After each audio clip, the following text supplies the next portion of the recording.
Makanya kalau ada orang yang sampai hari ini kadang-kadang, ya Allah, saya cuma kemudian gini kok dikomentari macam-macam ya Ustaz. Saya dibilangin bodoh lah, dibilangin begini dan begitu. Itu wajar. Kenapa? Allah sudah menyampaikan di atas arusnya tentang keberadaan mereka. Keberadaan mereka itu sifatnya apa? Selain bagaimana penampilan mereka fisiknya yang bagus, omongannya yang memukau hati, tapi omongan itu sifatnya apa? Tajam untuk melukai orang yang beriman. Ketika mereka itu pingin, ketika apa yang mereka inginkan itu terhalangi. Makanya siapa kaum yang kemudian berani mengatakan bahwasanya Nabi itu argo bubutunan, orang yang gede perutnya, pengecut? Tidak ada yang berani ngomong kayak gitu kecuali siapa? Munafik pada zaman Rasul. Sampai Allah turunkan surat At-Taubah, sampai kemudian mereka, kami cuma bercanda ya Rasulullah, qul billahi wa ayatihi wa rasuli kuntum tastahzi'un. Apakah terhadap Allah, ayatnya dan Rasulnya kamu itu bercanda dan mengolok-ngolok? Tidak boleh. Dan siapa yang berani untuk mengatakan kayak gitu? Orang munafik. Mengatakan Nabi, coba mengatakan Nabi perutnya gede, pengecut. Selamat datang di channel Langkah Iman Istiqomah. Jangan lupa like, komen, dan subscribe. Dan semoga kita semua mendapatkan ilmu yang bermanfaat. Amin. Ayo kita ambilkan contoh yang gampang. Masalah hati itu penting. Ada seorang ikhwan ngejar-ngejar seorang akhwat. Akhwatnya sudah bilang tidak mau. Tapi apalah daya. Ya? Tapi apalah daya. Ikhwannya itu pejuang 45. Tidak gampang untuk menangkap sinyal gitu loh. Sampai akhwatnya bilang terpaksa ini. Sudahlah kalau memang ini sudah terpaksa nih. Kamu nikahin saya. Tapi kamu tidak akan pernah kamu mendapatkan hati saya. Kenapa? Hatiku hanya untuk Mas Bambang misal kira-kira ikhwannya itu mau nggak nikahin akhwat itu? Nggak mau. Kenapa? Hatinya bukan untuk dia. Loh, hati kan nggak kelihatan. Loh, walaupun hati nggak kelihatan itu yang paling mahal hati. Mungkin temennya ngomong nggak apa-apa, yang penting kamu dapat rambutnya, tangannya. Nggak mau ikhwannya itu. Kenapa? Karena persoalan hati itu mahal. Makanya kalau ada seorang suami mendapati istrinya tidak pinter masak, itu masih dimaklumi. Tidak pinter ngepel kanan bersih, kanan kotor, kemudian itu masih dimaklumi. Tapi kalau ada seorang suami mendapati istrinya, hatinya sudah bercabang untuk dirinya dan teman sekolahnya, anak yakin itu suaminya akan lebih kecewa daripada tidak dimasakkan setahun sekalipun. Kenapa? Hati itu mahal harganya. Paham ya di sini ya? Kalau tidak paham kebangetan ini ya. Makanya kemudian, maaf ya, orang yang melakukan kejahatan secara di lapangan, aktor lapangan itu hukumannya lebih ringan daripada aktor intelektual. Kenapa aktor intelektual itu kemudian hukumnya bisa panjang, bisa 10 tahun, 20 tahun? Maaf loh ya, dia menyimpan makar itu di dalam pikiran dan hatinya, dan itu harganya mahal. Orang ngambil sandal paling-paling 3 bulan, 4 bulan. Orang ngambil motor itu paling-paling cuma sebentar. Tapi kenapa kemudian orang yang menyimpan pemikirannya itu kemudian menjadi mahal? Karena sesuatu kalau sudah masuk ke hati dan pikiran, itu harganya jadi mahal. Itu harganya jadi mahal. Lah masalahnya apa ini dengan kemunafikan? Sama. Orang munafik itu Pak, mungkin tidak minum khamr. Allah nggak nyebutin orang munafik yang minum khamr. Allah nggak nyebutin.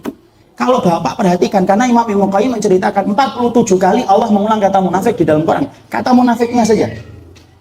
Maka kemudian Allah ketika menyebut sampai 47 kali di dalam Quran, Allah tidak menyebut munafik itu minum khamr. Enggak. Allah tidak menyebut orang munafik itu mereka berzina. Enggak pula. Allah menyebut orang munafik itu kemudian mereka melakukan kedzaliman, mukul. Enggak. Tapi Allah selalu menyebutkan kejahatan, keyakinan mereka itu. Makanya kemudian kemunafikan itu, orang munafik, maaf loh, dia tidak melakukan kejahatan dengan kelaminnya, dia tidak melakukan kejahatan dengan tangannya, dia tidak melakukan kejahatan dengan kakinya, tapi dia melakukan kejahatan dengan hatinya. Itulah tindakan subversif dia kepada Allah. Harganya apa? Mahal harganya di sisi Allah itu. Makanya jangan main-main dengan hati. Hati itu tempatnya yang paling penting.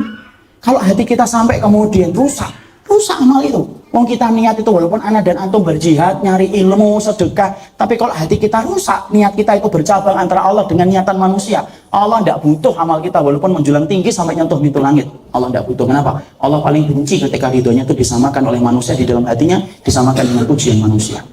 Mana ada ridho Allah di atas apa disamakan dengan pujian manusia? Makanya Allah tidak main-main walaupun kita jihad, ditolak, tidak akan masuk surga ketika sudah salahnya. Hati itu mahal harganya. Makanya kalau kemudian kita menghadapi orang munafik, maaf loh, orang munafik itu Masya Allah, mungkin dia tidak pernah minum khamr. Ini yang khamr, enggak, saya suka mabuk, mau naik bis aja mabuk kok dikasih khamr. Tapi Tapi walaupun kemudian mereka itu kemudian semacam itu, hati mereka itu benci. Itulah yang kemudian ingin saya sampaikan. Kenapa orang munafik Ustaz itu kemudian dikekalkan dia di dalam neraka? Karena dahsyatnya kejahatan mereka kepada Allah itu dengan hati dan pikiran mereka itu tidak pernah putus. Ya, dan supaya kemudian kita lalu kemudian nggak bingung gitu, kok ini dikatakan nifak sih perbuatannya, dia kan nggak minum khamr loh. Orang minum khamr itu lebih baik daripada orang munafik. Bukan berarti setelah ini minum khamr, enggak. Orang berzina itu lebih mulia daripada orang munafik i'tiqadi. Kenapa? Karena orang yang berzina itu terkadang dia menyesal, Pak. Habis itu nyesal, nangis dia. Berapa banyak pezina yang kemudian mereka itu menangisi sisa hidupnya dengan tangisan ketika mengingat semua perbuatan dosa yang dia lakukan hanya untuk mendapatkan kenikmatan sesaat. Banyak orang yang berzina mereka kemudian menyesal. Tapi orang munafik malah justru tidak menyesal. Kenapa? Dia merasa benar. Dan orang munafik, tadi dikatakan Hasan al-Basri, orang munafik itu orang yang melakukan kenifakan, tetapi ketika melakukan kenifakan dia itu tidak sadar kalau dia telah menjadi munafik. Makanya tidak pernah rasa takut kepada kemunafikan. Jadi itu yang kemudian kita harus pahami. Ya? Jadi orang munafik yang kedua yang kita harus mengerti tentang orang munafik itu ternyata mereka itu kemudian ada dua, munafik amali, munafik i'tiqadi. Munafik secara amal tidak mengeluarkan seseorang dari agama Allah. Ada yang kedua, munafik secara i'tiqadi. Munafik i'tiqadi inilah yang bahaya dan inilah yang banyak tersebar. Banyak jumlahnya Ustaz, banyak. Pada zaman Rasulullah aja banyak kok. Dan semua nama-namanya itu Nabi tidak pernah menceritakan loh. Ingat, Nabi tidak pernah menceritakan. Dan ingat, Nabi juga tidak memvonis. Makanya kita jangan sampai gampang memvonis mengatakan anta munafik i'tiqadi. Tidak boleh gampang memvonis. Ya? Yang diomongin munafik i'tiqadi malah bingung dia. Dia nanya sama temennya, saya dibilangin munafik i'tiqadi. Nabi tidak pernah mengatakan munafik i'tiqadi sama orang. Bahkan Abdullah bin Ubay, itu semua sahabat itu sudah ngerti nggak kejahatan Abdullah bin Ubay? Ngerti kejahatan Abdullah bin Ubay. Tapi Nabi pernah kemudian mengatakan kepada Abdullah bin Ubay langsung, anta munafik? Enggak. Tapi semua orang, semua sahabat itu tahu, semua Quran, surat At-Taubah, surat An-Nisa, surat Al-Munafikun turun kepada siapa? Turun sama dia. Saking hati-hatinya Nabi. Bahkan peristiwa luar biasa itu, anaknya Abdullah bin Ubay itu sampai nawarin kepada Nabi, ya Rasulullah, kalau saya ini mendengar bahwasanya engkau akan membunuh Abdullah bin Ubay, biarkan saya ya Rasulullah yang memenggal kepala ayah saya. Daripada kemudian dibunuh sama orang lain, kemudian saya dendam sama orang itu, biarkan saya untuk membuktikan iman saya penggal kepala ayah saya. Tapi Rasulullah berkata apa? Jangan. Nanti orang ngomong gimana bahwasanya Muhammad telah membunuh sahabatnya. Artinya kemudian bukan berarti kita langsung gampang memvonis orang itu. Tidak boleh dengan gampang-gampang itu. Tapi di situ kita paham kemunafikan itu, masya Allah semacam itu. Makanya dahsyat betul. Bagaimana kemudian akibat yang ditimbulkan mereka. Iya. Sekali lagi saya katakan, hari ini orang kafir Pak menang di atas kaum muslimin. Itu bukan hakikatnya mereka kuat. Enggak. Mereka itu mencari kehidupan dalam kehidupan kok. Adapun orang yang beriman itu mencari kehidupan dalam kematian ketika mereka berjuang. Itulah bedanya. Tapi orang munafik, tapi orang kafir itu menang. Karena banyaknya orang munafik yang kemudian membantu mereka. Selalu gitu dalam setiap perputaran zaman itu selalu begitu. Makanya dalam perang Ahzab itu, maka orang munafik itu kemudian berperan juga untuk kemudian menjadikan saat itu terkepung betul-betul. Itu yang orang munafik. Nggak main-main. Dan ingat ikhwan, orang munafik i'tiqadi itu, mereka itu pinter mengelola berita itu pinter. Berita kecil menjadi besar. Kalau sama orang munafik i'tiqadi itu menjadi besar. Semua celah bisa dijadikan menjadi celah untuk menghancurkan Islam. Mana dalilnya Ustaz? Loh, kita ambilkan dalil. Yaitu dalilnya adalah ketika kita mendapati Ibunda Aisyah dituduh berzina. Waliyahzubillah, nasallallahu alaihi subhanallah ma yasbun. Suci Allah. Ibunda Aisyah, penghuni surga, itu dituduh berzina. Padahal asalnya itu ringan, ikhwan. Masalahnya itu ringan. Tapi pintarnya orang munafik untuk mengelola berita. Lalu kemudian menggemparkan itu. Baca ini. Di dalam tafsir surat An-Nur, itu kita membacanya. Jadi saat itu, di dalam Ghazwatul Bani Mustalik, Nabi kemudian berperang tanpa ada kontak fisik. Nabi kemudian mundilah siapa istri-istrinya yang mau ikut bersama Rasulullah. Kemudian keluar nama Ibunda Aisyah. Ketika perjalanan pulang tuh, karena kemudian istrinya Nabi dalam peperangan dulu, itu artinya boleh nggak seorang istri itu keluar bersama suaminya dalam masalah-masalah misalkan berjuang, misalkan menuntut ilmu dan kemudian yang lainnya, boleh. Karena Ibunda Aisyah ikut dan istri-istrinya Rasulullah ikut. Mereka ditempatkan di Haudaj. Haudaj itu apa? Tandu. Ditempatkan dalam tandu. Naik ke tandu, perjalanan pulang, tandu itu berhenti di satu tempat sebelum masuk ke kota Madinah. Tiba-tiba Ibunda Aisyah meraba, oh ternyata kalungnya jatuh. Kemudian beliau menyibak tirainya, keluar dari kemudian tandunya mencari di mana kalungnya. Rasulullah tidak ngerti kalau Ibunda Aisyah itu turun. Rasul memberikan aba-aba, jalan. Tandu itu kemudian diangkat, kemudian jalan. Mungkin yang bertanya, emang apa tidak ngerasa Pak Ustaz? Enggak, karena Ibunda Aisyah sangat langsing banget saat itu. Ya, saya sebutkan dalam tafsirnya gitu, saya nggak mau menutupi kebenaran. Makanya kan kita lihat kan di awal-awal ketika lari sama Nabi yang menang Ibunda Aisyah atau Rasul? Ibunda Aisyah. Ketika sudah lama, kemudian baru Rasulullah menang karena Ibunda Aisyah sudah mulai tambah beratnya. Maka kemudian saat itu Ibunda Aisyah itu langsing orangnya. Maka ketika turun dicari, beliau tidak sadar, terlalu jauh dari tempatnya dan tidak sadar pula rombongan itu berangkat. Balik lagi Ibunda Aisyah untuk kemudian ke tempat tadi mendapati haudanya sudah berjalan. Dilihat hitam titik hitam, lalu Ibunda Aisyah berkata, lah nanti juga balik kalau dibuka tendanya tidak ada. Dibuka cadarnya, karena saat itu sudah ada syariat hijab, buka. Ternyata ada seorang sahabat Sofwan bin Mu'attal di belakang. Sofwan bin Mu'attal. Dimana kemudian kalau kita melihat tafsirnya, kenapa Sofwan bin Mu'attal kok ketinggalan di belakang? Ada yang mengatakan, satu riwayat, karena beliau itu suka tidur dalam perjalanan. Ya. Kemudian riwayat yang kedua ada yang mengatakan beliau memang diberikan amanah untuk membersihkan apa yang tertinggal ketika pasukan berjalan, pasukan penyapu. Saya cenderung kepada pendapat yang kedua. Alhamdulillah tadi cuma para ahli tafsir mengatakan gitu. Kemudian ketika jalan, naik ontanya dia melihat. Dan saat itu Ibunda Aisyah sedang membuka cadarnya. Kemudian ketika melihat, loh itu Aisyah, ibu saya. Kenapa? Semua ibunya, semua istrinya Rasulullah adalah ibu kita. Tidak ada kalimat apapun kecuali satu. Kalimat al-istirja. Inna lillahi wa inna ilaihi raji'un. Kaget. Ibunda Aisyah ngerti, kemudian langsung ditutup. Lah kok tahu itu Ibunda Aisyah? Karena Sofwan bin Mu'attal sudah tahu Ibunda Aisyah sebelum ayat hijab diturunkan. Sudah, kalimat yang diucapkan apa? Tidak apa-apa. Dia kemudian perintahkan ontanya untuk duduk, kemudian Ibunda Aisyah dipersilakan oleh Sofwan bin Mu'attal untuk naik. Dan tidak terjadi pembicaraan apapun dari tempat itu sampai ke Madinah. Ngobrol Ustaz? Enggak ngobrol. Kok ketinggalan Bu? Iya nih tadi nyari kalung. Enggak. Kalau di dalam tafsirnya tidak ada itu. Jadi betul-betul kalimat istirja yang disampaikan oleh Ibunda oleh Sofwan bin Mu'attal, udah innalillahi wa inna ilaihi raji'un. Udah, Sofwan bin Mu'attal juga nggak nanya apa-apa. Sebenarnya kan masalahnya ringan, ikhwan. Sampai ke Madinah selesai, ringan sebenarnya. Tapi perhatikan, setelah kemudian sampai, kemudian Ibunda Aisyah ditakdirkan sakit. Jatuh kemudian di rumahnya untuk istirahat. Kemudian beliau istirahat. Dalam istirahatnya itulah, lihat orang munafik menangkap celah itu. Hanya celah ketinggalan Ibunda Aisyah untuk nyari kalung. Kemudian ada Sofwan bin Mu'attal. Ringan bagi orang mukmin, selesai. Oh, Ibunda Aisyah ngomong itu kalung. Udah kan? Selesai. Tapi tidak bagi Abdullah bin Ubay. Dia menangkap celah itu. Kemudian dia pingin untuk menghancurkan keluarganya Nabi dan berkata kasak kusut desas-desus. Oh, Aisyah berzina. Makanya ketinggalan di belakang. Suaminya tidak sadar kalau istrinya lagi berzina dengan Sofwan bin Mu'attal. Pinter, tidak pinter. Sampai kemudian berita itu tersebar ke seluruh penduduk Madinah kok. Di mana penduduk Madinah itu sahabat, ikhwan. Kalau sahabat saja saat itu sampai ada yang tergelincir. Ada yang mempercayai. Siapa yang mempercayai? Hasan bin Sabit, Mistah bin Usasah radhiyallahu anhuma. Hasan bin Sabit itu tukang syairnya Nabi. Mistah bin Usasah itu kerabatnya Abu Bakar, masih saudaraan sama Ibunda Aisyah. Kalau kemudian sampai Mistah bin Usasah, Hasan bin Sabit, kualitasnya kualitas sahabat yang kita sudah ngerti bagaimana keutamaan mereka dalam iman, ternyata masih tertipu juga dan menjadi korban dari kebusukan berita yang dibawa oleh kemudian siapa? Abdullah bin Ubay. Nah, kita dulu mikir, Masya Allah, ya itulah bagaimana dahsyatnya. Dan Allah uji saat itu. Nabi itu kemudian meminta kepada Allah supaya kemudian diterangkan tentang statusnya Ibunda Aisyah. Dan saat itu 1 bulan ayat itu tidak turun, ikhwan.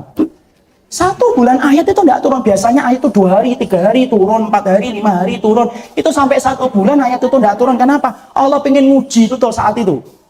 Dan supaya kita ngambil pelajaran itu. Oh, namanya orang munafik dari dulu tuh menguasai berita. Kasak kusuk dia. Nanti kalau kemudian ada apa, nanti ketika itu berkaitan untuk kepentingan untuk merusak Islam, akan dia beritakan itu. Belum apa bisa-bisan. Terus-terusan. Sebagaimana itulah yang kemudian dirasakan oleh Ibunda Aisyah. Ibunda Aisyah, ikhwan, seorang wanita suci yang kemudian diberikan salam oleh malaikat Jibril, seorang wanita yang dipilih oleh Allah untuk menemani Nabi, itu kan tidak main-main. Tapi Masya Allah. Dan yang kita dapatin apa? Orang munafik itu pintar untuk mengelola berita itu. Makanya tadi kita akan munafik tengok dia itu bahaya banget. Kenapa? Kejahatan itu di pikiran dan kemudian di hatinya. Setiap ada celah untuk mendatangkan keburukan bagi Islam, dia datang berada di saf yang terdepan untuk kemudian mengajarkan Islam. Jadi Masya Allah, makanya baru kita paham kenapa kok kejahatan mereka sampai dikekalkan oleh Allah di dalam neraka. Ya tidak main-main, karena kejahatan mereka juga nggak main-main. Dan itu yang kedua. Itu yang kedua. Sekarang yang ketiga, hatinya orang munafik itu gimana? Nah, sebelum kita membahas tentang hatinya orang munafik, kita harus paham dulu. Di dalam satu riwayat,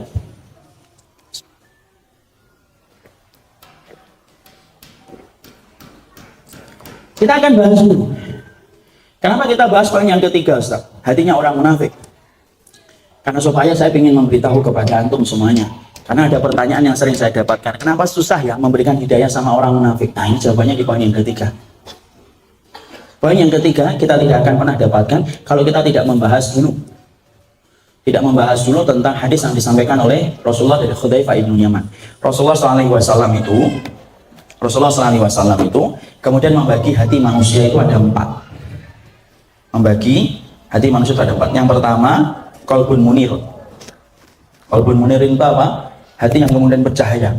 Hati yang selalu melakukan ketaatan, terus itu hati yang bercahaya. Dia melakukan ketaatan terus, itu hati yang bercahaya. Itu hatinya siapa? Hatinya para nabi, hatinya para rasul, para sahabat, yang mereka selalu merespon setiap kebenaran. Ada yang kedua, adanya hatinya yang namanya qalbun mughlaq. Yang kedua itu hati yang terbalik. Hati yang terbalik itu adalah hati yang milik hati yang terkunci, maaf, yang terbalik. Mughlaq itu terkunci, tergembok. Yaitu adalah hatinya siapa? Hatinya orang-orang kafir. Hati orang kafir itu dia terkunci. Ya, makanya dikatakan mughlaq, dia ughliqa, ditutup dia. Ditutup di situ. Makanya kemudian antum harus perhatikan gembok yang mengikat. Gembok yang mengikat hatinya orang kafir itu semuanya beda-beda. Ada yang kuat banget, ada yang tidak kuat, rapuh. Sekali tersapa iman, kemudian dia itu tersapa iman langsung pecah gemboknya. Ya. Ada yang ketiga, yaitu adalah hatinya yang disebut dengan hati munafik. Hati munafik itu adalah hati yang kemudian terbalik. Nih, hati yang terbalik. Ya. Kemudian yang keempat adalah hati yang di dalamnya ada iman, ada kemunafikan. Kadang melakukan ketaatan, kadang melakukan kemaksiatan. Perhatikan di sini, ikhwan. Saya pengen mengambilkan. Hatinya orang munafik itu ditandai oleh Rasulullah dengan qalbun mankus, hati yang terbalik. Makanya kalau antum dapat yang terbalik, apa yang terjadi, ikhwan? Kalau sesuatu itu terbalik, ikhwan, maka sesungguhnya kalau terbalik mau diisi apa aja tidak ada manfaatnya. Saya ambilkan contoh, nih, terbalik dia. Mau dikasih teh muntah, mau dikasih susu muntah, mau dikasih air mineral muntah. Susunya yang mahal, kangen water sekalipun muntah dia. Kenapa? Terbalik. Beda kan dengan hatinya orang kafir yang ada gemboknya. Kalau gembok itu kadang-kadang ada gemboknya yang rapuh. Dimana kalau sekalinya rapuh tersapa, satu kali hidayah masuk Islam. Makanya orang kafir, persentase orang kafir yang mereka itu masuk Islam itu lebih banyak daripada orang munafik yang sadar akan kenifakannya. Nah, perhatikan, persentase orang yang masuk Islam itu banyak, ikhwan. Saya punya salah satu teman yang dia bukan teman jamaah yang sering nanya, dan dia di Amerika. Dia ngomong, pasca adanya DT, bukan Darut Tauhid, Donald Trump itu berkuasa, itu kemudian ternyata banyak orang yang kemudian masuk Islam. Lihat, ikhwan. Gampang dia. Bahkan kita pernah mendapati, antum pernah lihat tayangan WhatsApp video bagaimana kemudian ada orang pakai earphone, di dalamnya ada suara murat Al-Quran, kemudian diperdengarkan sama orang-orang Eropa yang lagi jalan. Yang dengerin ada yang duduk, ada yang nangis, ada yang ngomong, suara apa ini, indah betul. Bahkan kemudian akhirnya ada yang bertanya, di mana saya mendapatkan lagi suara kayak gini. Padahal mereka kafir. Kenapa? Karena hati mereka ada gemboknya, dan gembok itu ada yang rapuh, sekalinya kena, maka kemudian akhirnya dia sekalinya kena hidayah, dia tersapa, hidayah langsung masuk Islam. Saya dulu pernah mengislamin seseorang, ketika mengislamin seseorang kita tanya, alasannya apa Bu kemudian masuk Islam? Alasannya sederhana, karena saya ngimpi Ustaz, dalam mimpinya itu kemudian saya itu disuruh berwudu, padahal dia guru di sekolah internasional Katolik. Kemudian dia itu mimpi, kemudian dia disuruh untuk wudu, karena dia tahu wudu itu dari Islam, maka dia tidak mau wudu. Kemudian mimpi lagi disuruh wudu, mimpi lagi disuruh wudu, sampai akhirnya dalam satu titik dia takut untuk tidur. Kenapa? Karena takut untuk disuruh wudu. Kalau kita sering tidur karena sering wudhu di dalam mimpi, itu kemudian kayak gitu. Akhirnya sampai satu waktu kemudian dia akhirnya membuka YouTube, membuka wudhu, kemudian dia berwudhu, mencoba. Pada satu belum masuk Islam, sampai merasakan kenikmatan.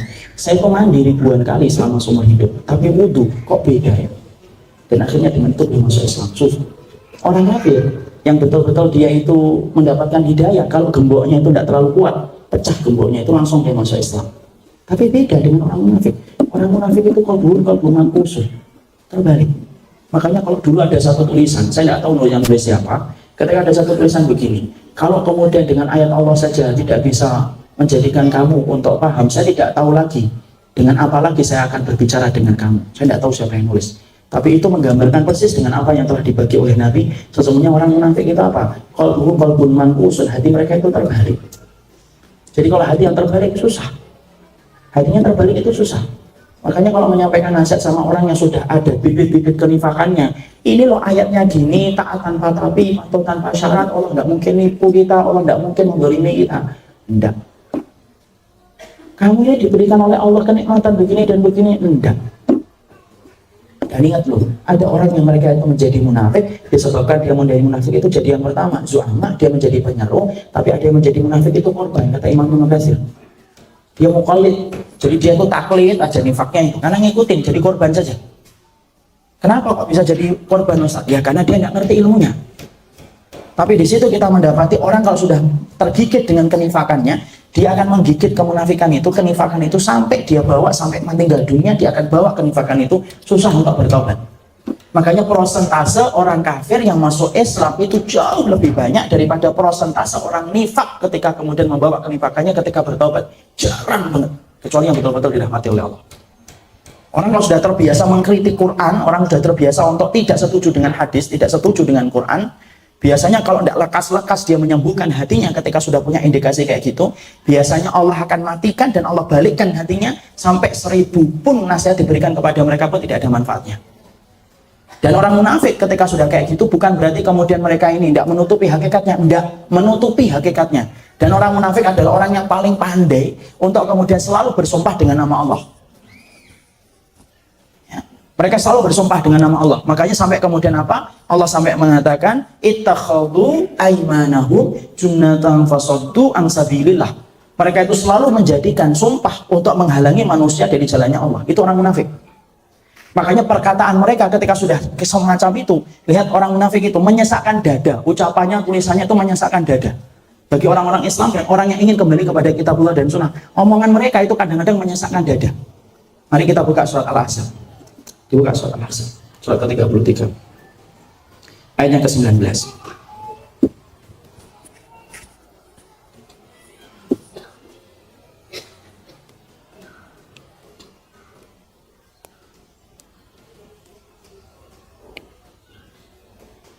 Baca yang keras.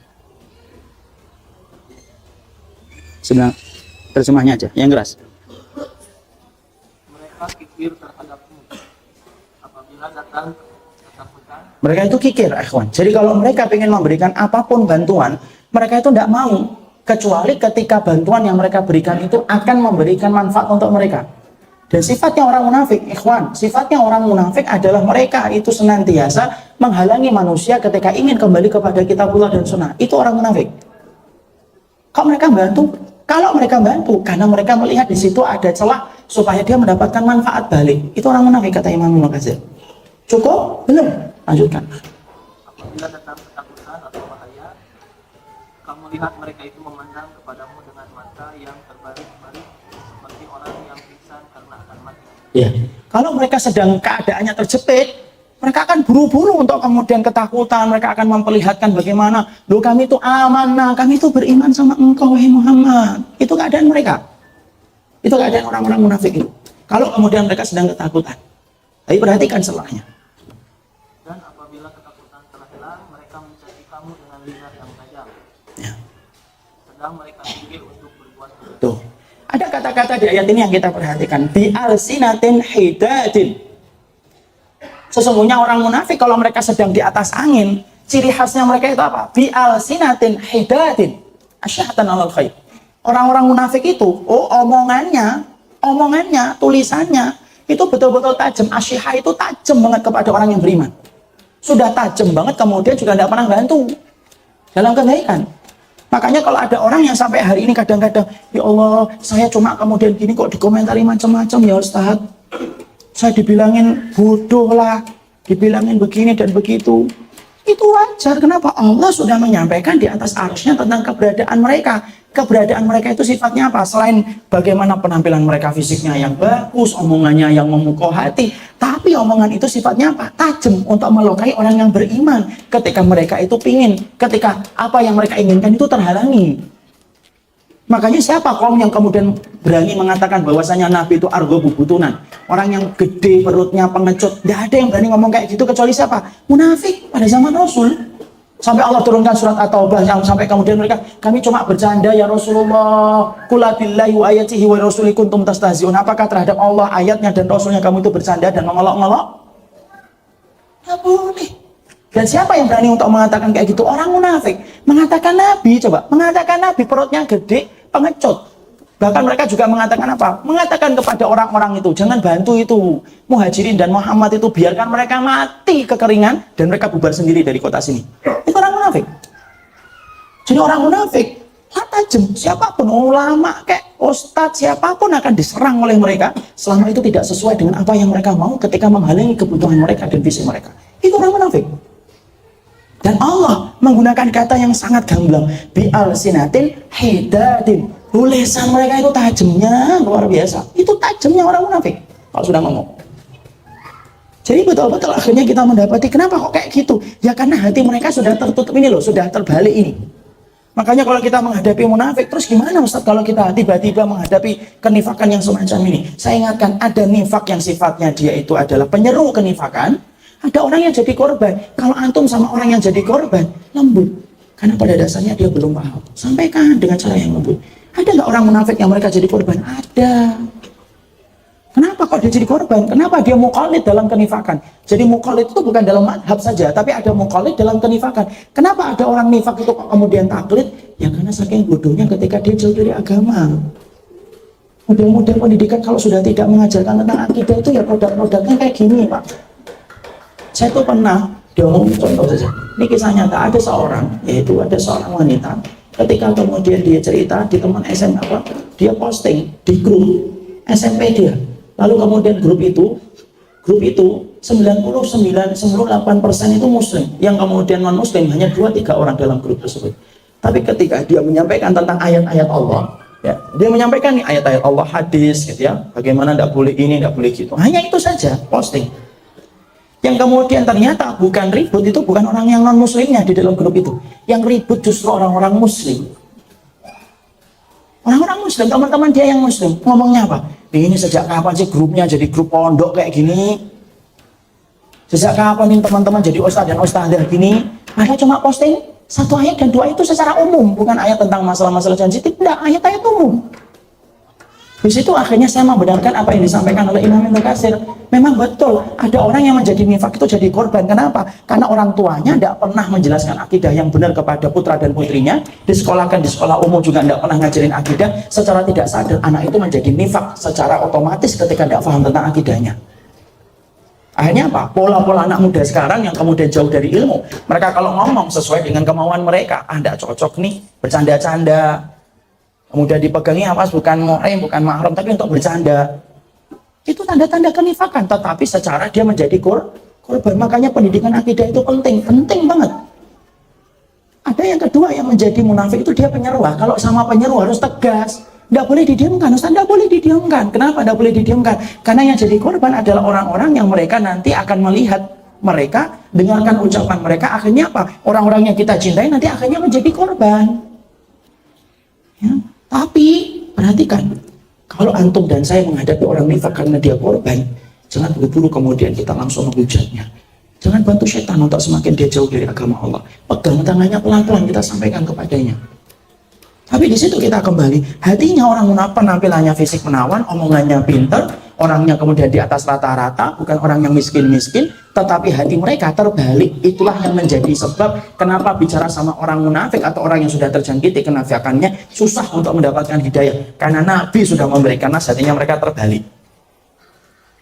Terus itu kalau menimpa keluarga kita, ya doa saja tanpa putus.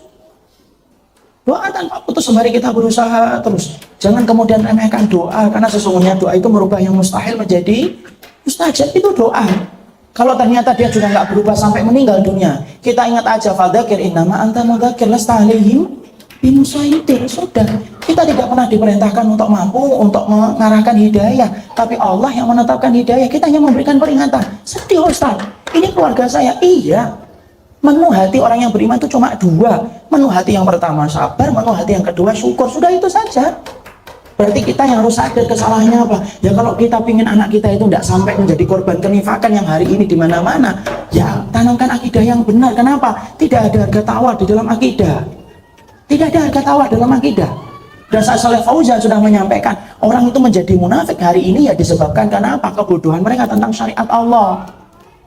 Tentang syariat Allah. Padahal Rasulullah sudah mengatakan dalam satu riwayat yang sahih, tidak akan tegak hari kiamat sampai kamu mendapati, tidak akan tegak hari kiamat sampai kamu mendapati bahwasanya orang munafik itu, orang mukmin nanti bersembunyi di ketiaknya orang munafik. Saking banyaknya orang munafik itu.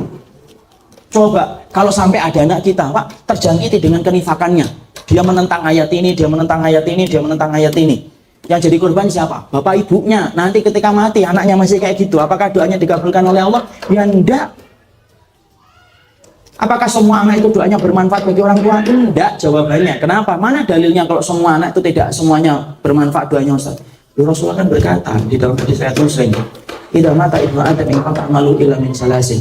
Idza mata ibnu Adam in qata amalu illa min salasin. Anak Adam itu kalau meninggal dunia terputus segala amalnya kecuali tiga. Perhatikan yang ketiga. Nabi mengatakan, "Waladun salihun yad'u lahu." Anak yang saleh yang mendoakan orang tuanya. Nabi tidak mengatakan waladun, loh. Kalau Nabi mengatakan waladun, Pak, kalau nabiku dan nabimu mengatakan waladun, anak kita pezina, peminum khamr, nifak, datang ke dukun, setiap dia mengatakan Rabbana firli wali walidayya, membuka pintu langit sampai kepada ibunya ketika ibunya sudah meninggal dunia. Kalau Nabi menyebut kata waladun. Tapi maaf loh, nabiku dan nabinya antum tidak menyebut kata waladun, tapi nabi kita menyebutkan waladun salihun, anak yang salih. Kenapa? Kalau anak sampai tidak ngerti tentang dosa yang dia lakukan, misalkan ada anak habis mengkritik Al-Quran, dia duduk, kemudian dia berdoa, ya Allah ampunilah orang tuaku, nyampe? Tidak nyampe. Dosa itu menghalangi doa kok, sebagaimana mendung menghalangi sinar mentari untuk sampai ke permukaan bumi. Ada anak habis berzina, kemudian dia mandi, pacarnya masih tidur, kemudian dia mandi, tiba-tiba keringat sama ibunya yang sudah meninggal dunia. Rabbana firli wali walidayya, nyampe ke ibunya? Karena syaratnya doa itu fal yu'minu bi fal yastajibu li. Karena syaratnya doa itu apa? Beriman sama aku, yaitu Allah, dan penuhilah panggilan-panggilanku. Sampai ada wanita, anak kita perempuan, rahimnya kena aib seorang laki-laki najis yang terbentuk, yang terjadi ketika sebelum menikah. Yang jadi korban siapa? Bukan dia tok, ibu dan bapak yang jadi korban, karena anaknya ketika berdoa tidak akan pernah bisa sampai ke orang tuanya. Makanya Nabi menyebutkan apa? Waladun salihun. Makanya pendidikan akidah itu penting. Jangan kemudian kita serahkan sama pendidikan agama di sekolahan, lalu kemudian kita tidak perhatikan agama mereka dan akidah mereka. Maaf, ayolah kita jujur. Buat dibuka itu pendidikan agama anak-anak kita itu. Di situ tuh apa sih? Syarat sahnya sholat, syarat sahnya wudhu. Bukannya itu tidak penting, tapi bukan yang paling terpenting dalam kehidupan kita beribadah sama Allah. Karena yang terpenting itu apa? Akidah. Sekarang produk-produk orang yang menjadi korban kenifakan itu justru timbul dari sekolah-sekolah. Yang mana ketika mereka keluar, mereka tidak sadar, mereka mengkritik Al-Quran, tidak paham tentang hadis, dan akhirnya apa? Selalu mentalak dan menceraikan ayat dan sunnah dalam kehidupan mereka, karena mereka tidak pernah akrab dan mesra dengan sunnah di waktu kecil. Jangan salahkan anak kita loh, kalau ketika dia dewasa, dia menceraikan sunnah dalam kehidupan. Kita tidak pernah menjadikan dia mesra dengan sunnah ketika dia kecil kok. Itu yang kemudian menjadi akhirnya apa? Yaitu adalah kenifakan itu, kemudian perkaranya hatinya sudah terbalik.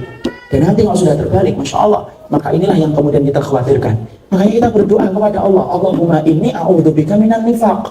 Ya Allah, sesungguhnya aku berlindung kepadamu dari kemunafikan, karena berbahaya betul dalam kehidupan. Itu yang ketiga. Sekarang yang keempat. Ya. Apa bedanya munafik dahulu dan sekarang? Nah, ini kita bahas. Yang keempat, nanti kita baru bahas dulu sifat-sifatnya. Yang keempat, apa bedanya orang munafik hari ini dengan munafik pada zaman Rasul? Maka kemudian saya tanya dulu, sekarang munafik hari ini itu lebih parah atau lebih ringan daripada munafik pada zaman Rasul? Lebih ringan atau lebih parah? Orang munafik hari ini itu lebih parah daripada munafik pada zaman Rasulullah. Loh apa Ustaz? Loh, para ulama menyampaikan kepada kita, orang munafik itu pada zaman dahulu, sebabnya mereka menjadi munafik itu apa? Harta. Tapi hartanya itu mereka apa? Karena mereka pingin supaya ketika masuk Islam mereka menjadi munafik supaya mereka tidak membayar jizyah. Kalau mereka tidak masuk Islam kan mereka harus membayar jizyah. Mereka tidak mau tuh. Mereka pura-pura masuk Islam supaya tidak perlu membayar jizyah, membayar upeti. Itu orang munafik pada zaman dulu.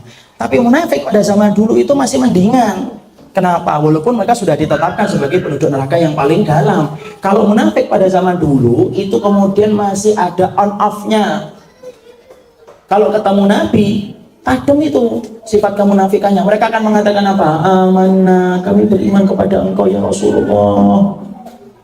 Makanya sampai Allah turunkan ayat yang pertama dalam surat Al-Munafikun. Idza ja'akal munafiquna qalu nasyhadu innaka la rasulullah wallahu ya'lamu innaka la rasuluh wallahu yashhadu innal munafiqina lakadzibun.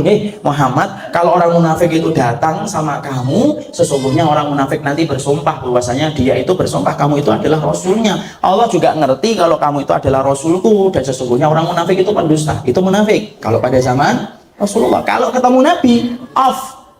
Kalau kamu sahabat-sahabat besar yang dekat dengan Nabi, off mereka. Mereka mematikan kemunafikannya, mereka tidak mau memperlihatkan kemunafikannya. Bahkan akan rela untuk bersumpah, berkali-kali sumpahnya itu, supaya kemudian dia dianggap sebagai seorang sahabat. Itu munafik pada zaman dahulu.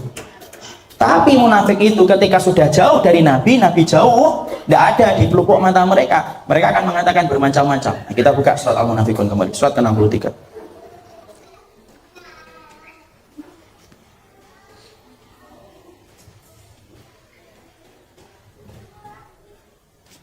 Sudah?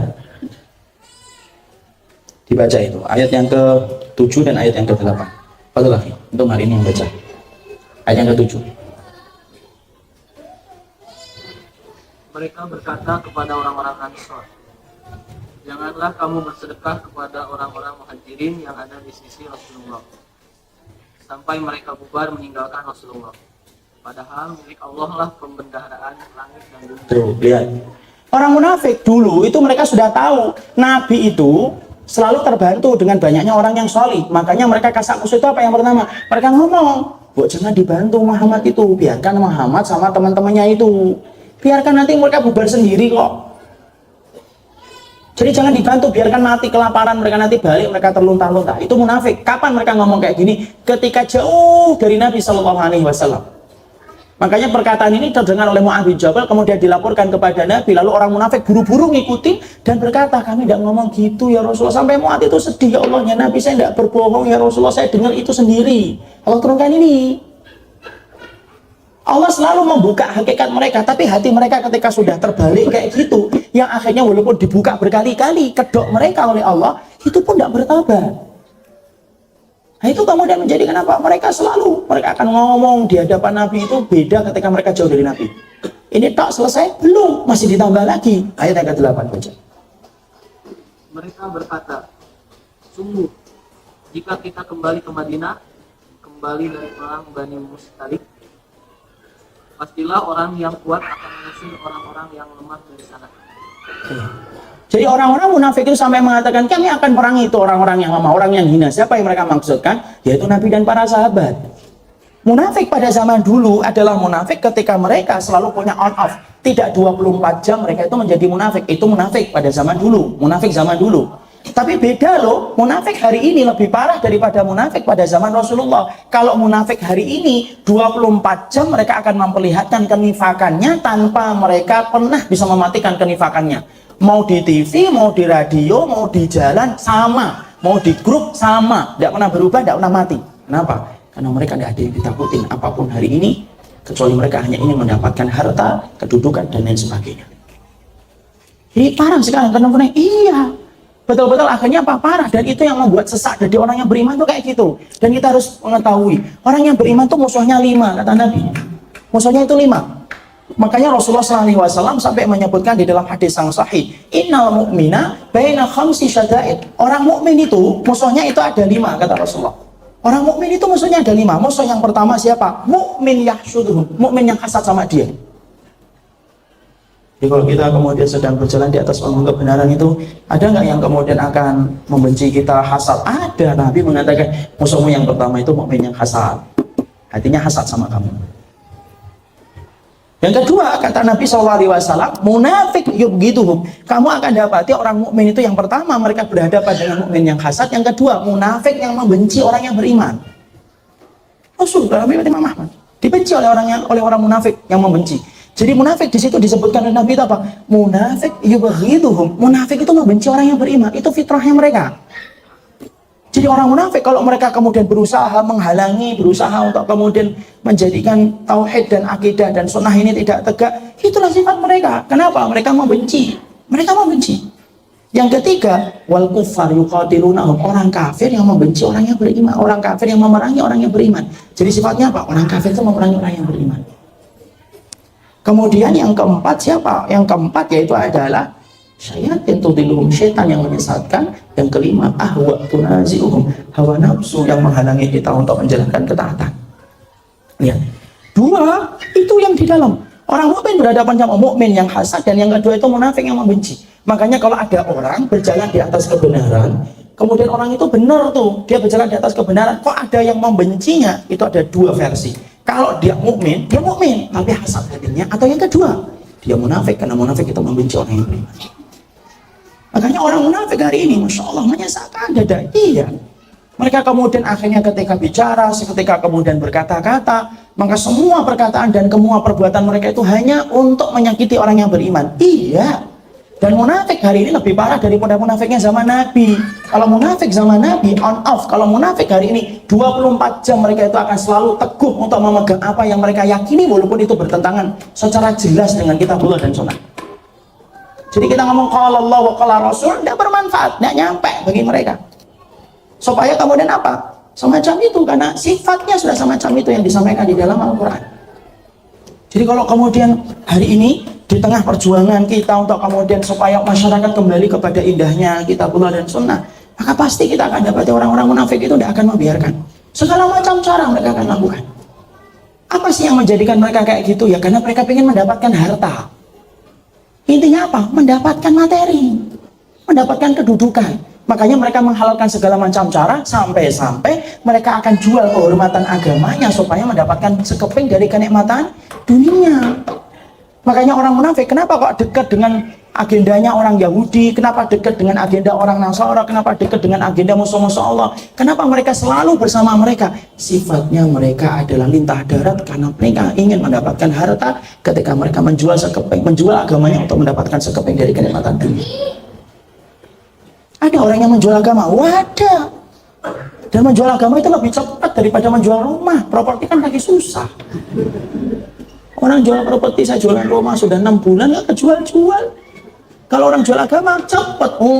Pagi harinya dia beriman, sore harinya kafir. Kok kata Nabi, sore harinya beriman, pagi harinya kafir. Loh kenapa ya Rasulullah? Karena mereka menjual kehormatan agamanya untuk mendapatkan sekeping dari kenikmatan dunia. Untuk mendapatkan sekeping dari kenikmatan dunia. Nah, kenapa kok mereka dekatnya sama Yahudi juga? Loh, karena mereka tahu orang Yahudi itu orang yang sedang diberikan oleh Allah kelapangan harta. Kok bisa ya Ustaz, Yahudi kok bisa menguasai negara ya? Nah, itu jawabannya. Itu ada jawabannya, bukan surat Al-Isra.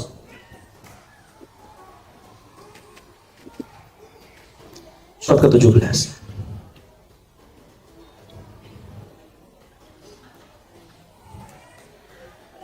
Baca dari ayat yang ke-4 sampai ayat yang ke-7. Kita bahas dulu. Kenapa ya orang Yahudi kok sekarang menguasai ekonomi, menguasai sektor-sektor penting itu kenapa?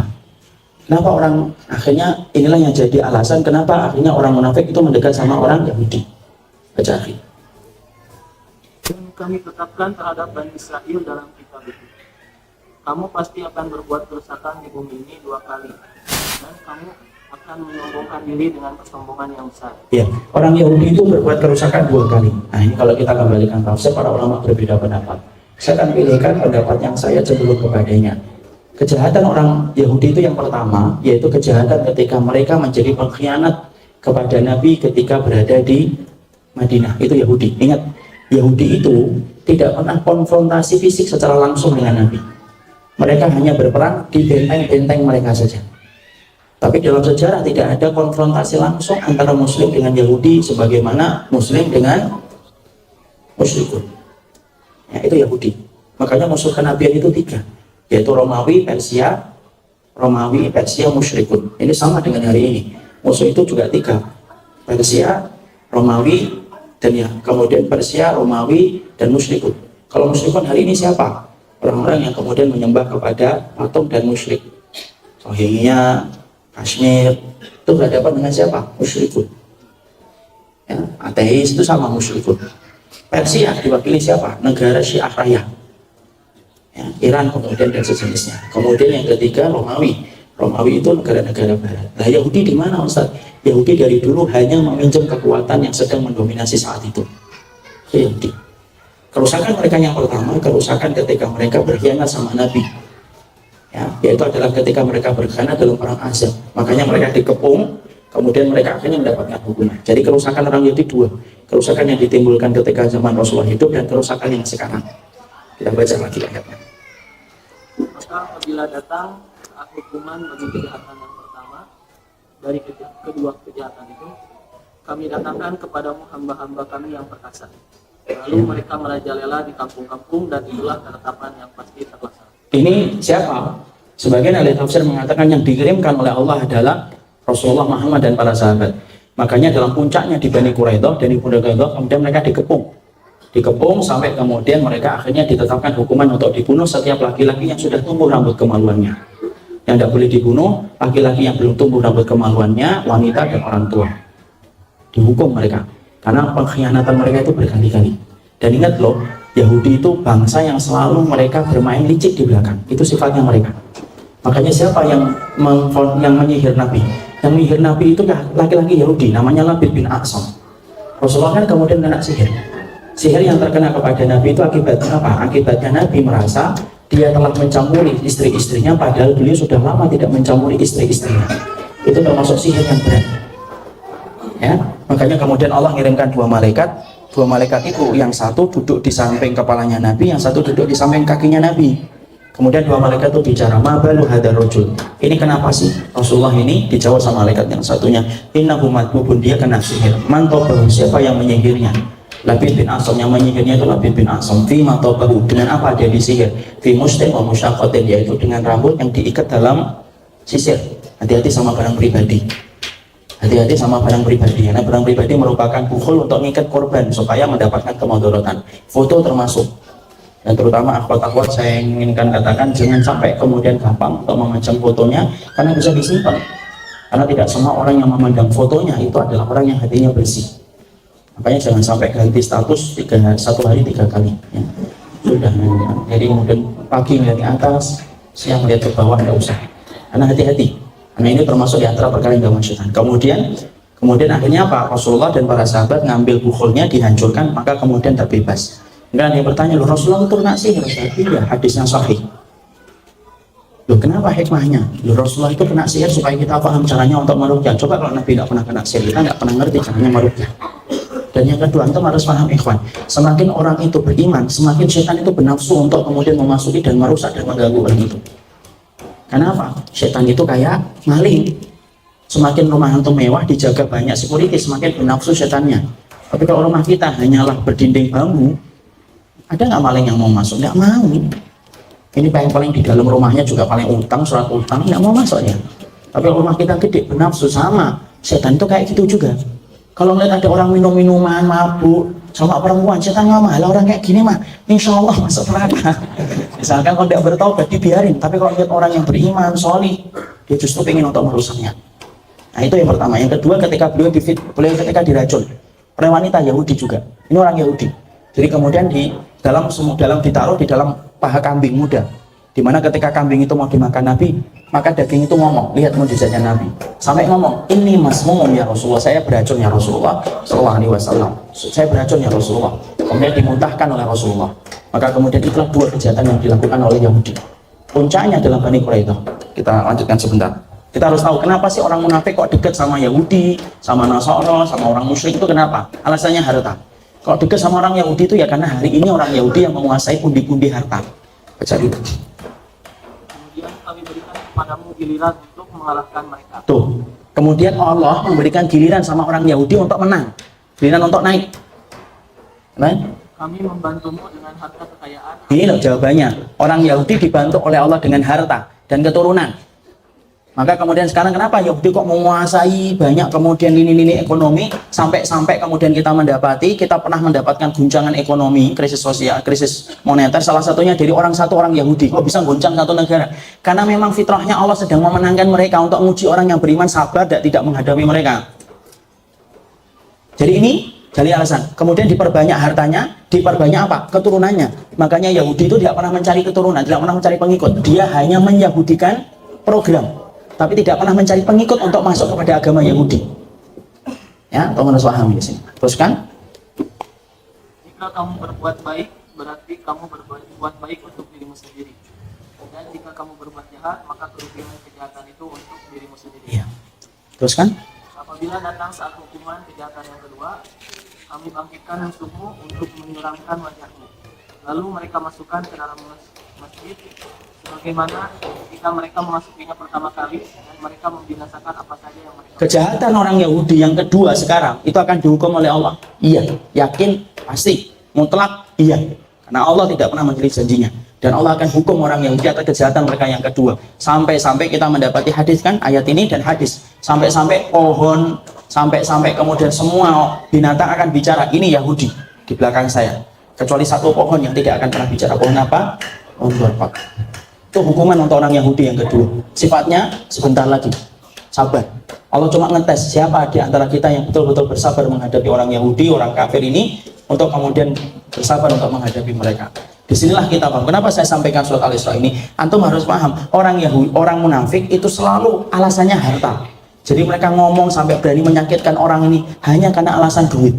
Dan di antara orang yang ingin mereka ambil duitnya kalau pada zaman Nabi itu orang Yahudi. Sama dengan orang hari ini. Kenapa mereka dekat sama orang Yahudi, orang kafir, orang musyrik sekalipun? Karena mereka ingin mendapatkan uang tadi, menjual kehormatan agamanya untuk merusak kehidupan Islam. Jadi alasan yang kemudian mereka miliki ketika melakukan kejahatan hati semacam itu semata-mata karena alasan duit. Ya, itu poin yang keberapa? Poin yang keempat. Ya. Dan qadarullah saya sudah diingatkan 5 menit lagi, itu pun 10 menit yang lalu mengingatkan. Ini masih kurang. Saya makanya tadi ngomongnya harus 3 jam 4 jam. Ini masih panjang. Kita belum bahas detail ini. Orang munafik itu ciri khasnya apa? Ya, maka insya Allah, tapi setidaknya walaupun kita tidak sempat udah 2 jam lebih, tapi ternyata memang belum cukup juga karena memang tidak singkat menjelaskan munafik itu. Tapi setidaknya dengan apa yang sampaikan ini, saya paparkan ini, setidaknya antum tahu munafik itu lebih parah daripada orang kafir. Allah menerangkan orang munafik 13 ayat di awal surat Al-Baqarah. Adapun menerangkan tentang orang kafir hanya 4 ayat, hanya 2 ayat. Saking dahsyatnya orang munafik dalam kehidupan beriman kepada Allah. Semoga Allah memberikan keselamatan untuk agama kita. Nanti coba dibaca literatur menceritakan tentang orang munafik, karena ini merupakan perkara yang harus kita benci dan kita tidak bisa membenci kecuali harus disertai dengan ilmu. Barakallahu fikum. Semoga Allah memberkahi atas apa yang kita pelajari dan Allah memberikan kebaikan untuk kita semuanya. Saya serahkan kepada pembawa acara. Alhamdulillah.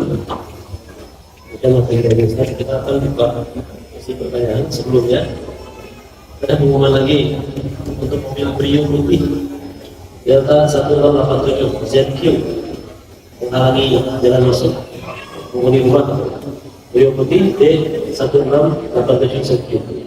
Dan juga untuk saudara-saudara yang ingin ikut serta berinfak dalam dakwah, nanti sebentar lagi akan disebarkan donasi jika kawan-kawan untuk menyumbang. Nanti donasinya sudah siap dari Ipan apa ya, silakan sambil jalan aja sambil kita buka sesi tanya jawab.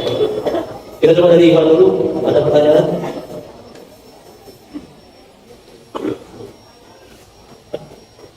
Belum ada? Ya, silakan. Langsung aja.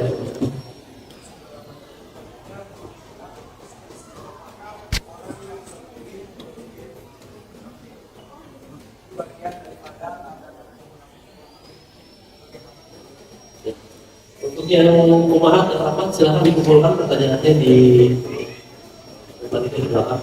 Kita coba masuk jawab satu pertanyaan. Mana tadi pertanyaan? Apakah orang yang memilih pemimpin kafir termasuk ke dalam munafikan atau bagaimana? Singkatnya, saya akan jawab sebagaimana yang kita sering baca di dalam surat An-Nisa. Sesungguhnya memilih pemimpin kafir adalah merupakan salah satu sifat atau salah satu cabang kenifakan. Ketika dia lebih nyaman bersama dengan orang kafir daripada orang muslim. Itu merupakan salah satu perihal yang sangat jelas disampaikan oleh Allah di dalam surat An-Nisa. Semoga Allah memberikan kepada kita pemimpin-pemimpin muslim yang akan membawa kebaikan untuk Islam dan kaum muslimin. Insyaallah. Ya. Ada lagi? Cukup ya? Ada lagi? Salam.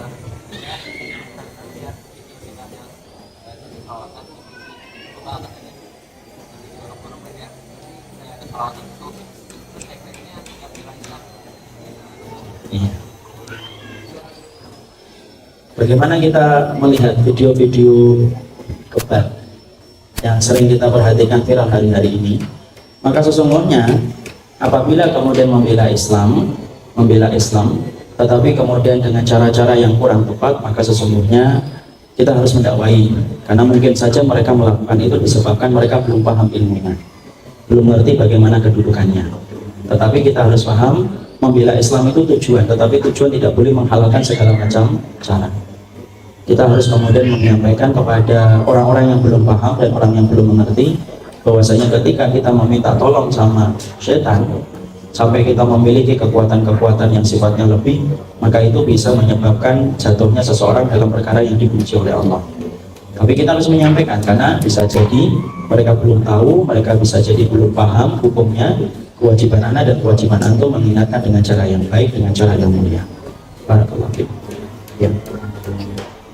Sambil menunggu kertas pertanyaan dari Ahmad ini, kita coba beriman lagi, ada lagi.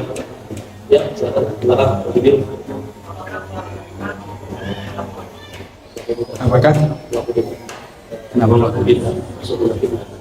Apakah pelaku bid'ah itu masuk dalam munafik? Belum tentu, karena bid'ah dengan nifak itu sesuatu yang berbeda. Tapi kalau sifatnya adalah bid'ah mukafirah, bid'ah yang menyebabkan seseorang bisa kufur kepada agama Allah, maka itu termasuk di antara cabang-cabang kenifakan. Tapi belum tentu, belum jaminan. Karena kalau bid'ah, dia melakukan sesuatu yang tidak dicontohkan oleh Nabi. Adapun kemudian kalau nifak, dia jelas, dia membenci tentang syariat yang diturunkan oleh Allah, mengkritisi, dan itu merupakan tindakan subversif manusia kepada Rabbnya. Ya. Kita akan jawab. Orang yang tidak sholat karena malas, apakah termasuk orang munafik? Tidak, ini termasuk orang yang mereka tidak mengerti tentang kedudukan sholat. Ya. Jadi apakah orang yang mereka tidak melaksanakan sholat, kemudian itu merupakan cabang dari kenifakan? Sifat-sifatnya ada, tapi apakah itu merupakan cabang kenifakan yang sifatnya intikodi? Belum tentu. Tapi salah satu ciri khasnya orang munafik itu apa? Mereka kalau sholat malas. Makanya ada dua waktu sholat yang sangat berat dilakukan oleh orang munafik. Apa dua waktu yang paling berat sholatnya untuk dilakukan oleh orang munafik? Yaitu sholat isya dengan sholat subuh. Kalau kita mendapati ada laki-laki ketika dalam sholat subuhnya dan sholat isyaknya sulit bagi dia untuk datang ke masjid, nah kita khawatir, kita boleh sedih. Jangan-jangan suami saya, jangan-jangan anak saya terjangkiti dengan penyakit kemunafikan, karena sholat yang paling berat untuk dilakukan oleh orang munafik adalah sholat isya secara berjamaah dan sholat subuh secara berjamaah. Makanya difahamkan, makanya kewajiban kita untuk mengingatkan terus.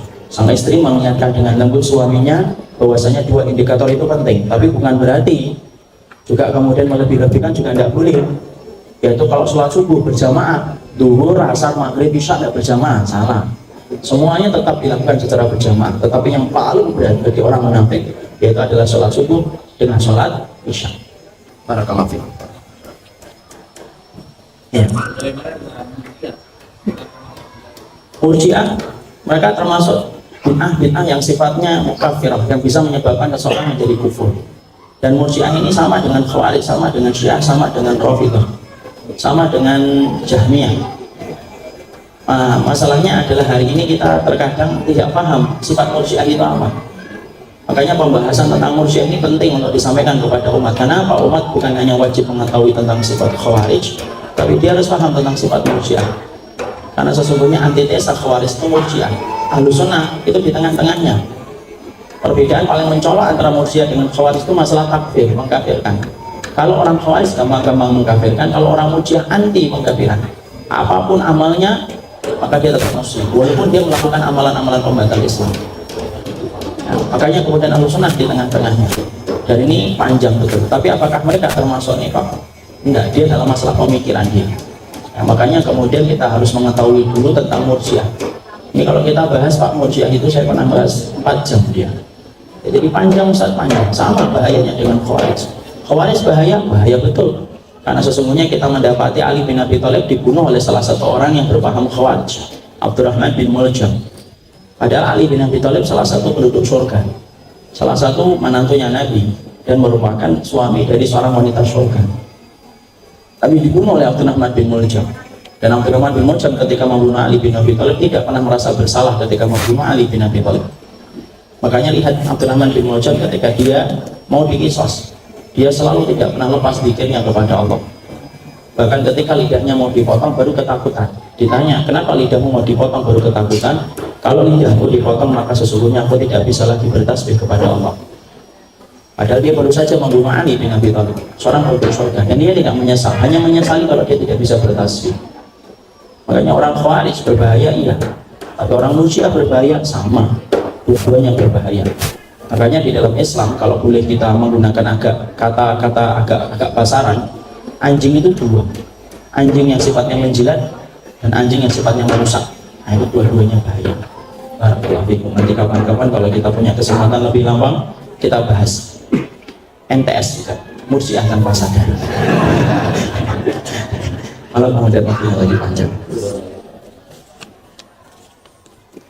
Ustaz, bagaimana dengan seseorang yang kemudian mengatakan bahwasanya Al-Quran tidak relevan dengan pilkada karena asbabun nuzulnya bukan untuk memilih pemimpin? Saya khawatir kayak gini tuh hanya bersilat lidah. Gampangnya gini aja lah, nggak usah kita menyebutkan tafsirnya. Kita punya 1001 tafsir untuk menerangkan tentang surat Al-Maidah dari kalangan salafus saleh, dan itu sudah cukup bagi orang yang beriman. Tapi bagi orang yang belum beriman, saya akan sampaikan kias yang gampang, analogi yang mudah. Kalau ada seorang istri perempuan muslimah nikah dengan laki-laki non muslim, boleh atau tidak? Boleh atau tidak? Tidak boleh. Tapi kalau ada laki-laki muslim nikah dengan wanita non muslim, boleh atau tidak? Boleh. Kenapa tidak boleh wanita menikah dengan laki-laki non muslim? Karena sesungguhnya ilahnya, sebabnya diharamkan karena pemimpinnya dia adalah non muslim.